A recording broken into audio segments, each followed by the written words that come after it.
Thank you, Mr. Chairman. Cancer, birth defects, brain damage. We have long known that toxic air pollutants such as mercury, arsenic, dioxin, lead, and PCBs can cause these serious health effects. So when Congress passed the Clean Air Act in 1970, we included Section 112 to address the public health threat posed by hazardous air pollutants. EPA was required to regulate substances that even at low levels of exposure cause cancer, reproductive disorders, neurological effects, or other serious illnesses. Unfortunately, over the next 20 years, it became clear that the 1970 law was not working. Out of the scores of known toxic air pollutants, only 8 pollutants were listed as hazardous and only 7 were regulated. In 1986, industry reported more than 70% of pollution sources were using no pollution controls. In 1990, we fixed Section 112 on a bipartisan basis to deliver the public health protections the American people wanted. The new program was designed to make EPA's job simpler.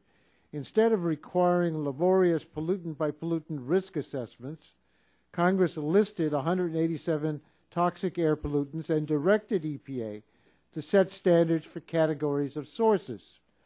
The standards have to require use of the maximum achievable control technology. For existing sources, this means that the emissions standards has to be at least as clean as the average emissions level achieved by the best performing 12% of similar sources. This approach has worked well. EPA will testify today that industrial emissions of carcinogens and other highly toxic chemicals have been reduced by 1.7 million tons each year through actions taken by more than 170 industries. EPA has reduced pollution from dozens of industrial sectors, from boat manufacturing to fabric printing, from lead smelters to pesticide manufacturing. But a few large source categories still have not been required to control toxic air pollution due to delays and litigation. These include utilities, industrial boilers, and cement plants. EPA's efforts to finally reduce toxic air pollution from these sources are long overdue. The bills we consider today would block and indefinitely delay EPA's efforts to make good on a 40-year-old promise to the American people that toxic air pollutants would be controlled. They would also rewrite the MACT standard once again, this time to weaken the protections and set up new hurdles for EPA rules. We're told that these bills simply give EPA the time they requested to get the rules right. That's nonsense. EPA asked the court to allow them until April 2012 to issue the boiler rules. The boiler bill nullifies the existing rules and prohibits EPA from issuing new rules before March 2013 or later, assuming enactment this year. The bill also allows an indefinite delay after that by eliminating the clean air deadlines for rulemaking and setting no new deadlines. The cement bill contains the same nullification of existing rules, prohibition on rulemaking, and indefinite delay of new rules, even though the cement rules are already final and in effect, and EPA never asked for additional time for those rules.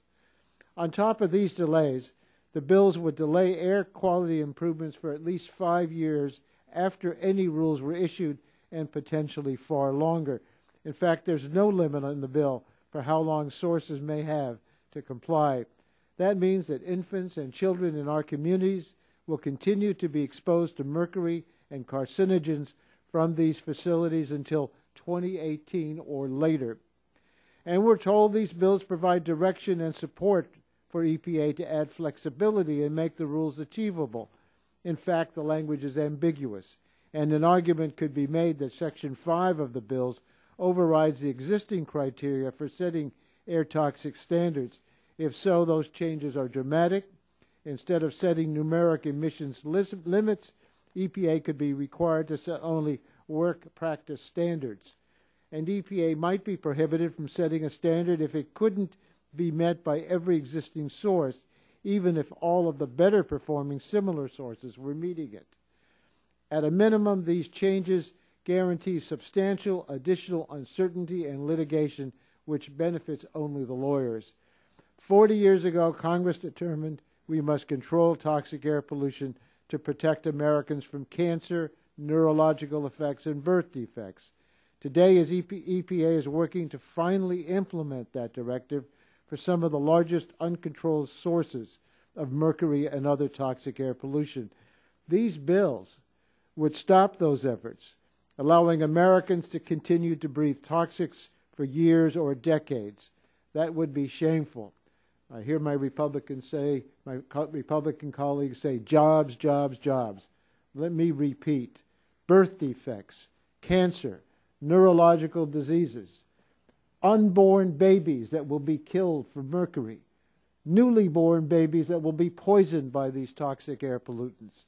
If that's the legacy the Republicans want, it's a legacy I want no part of. Yield back my time.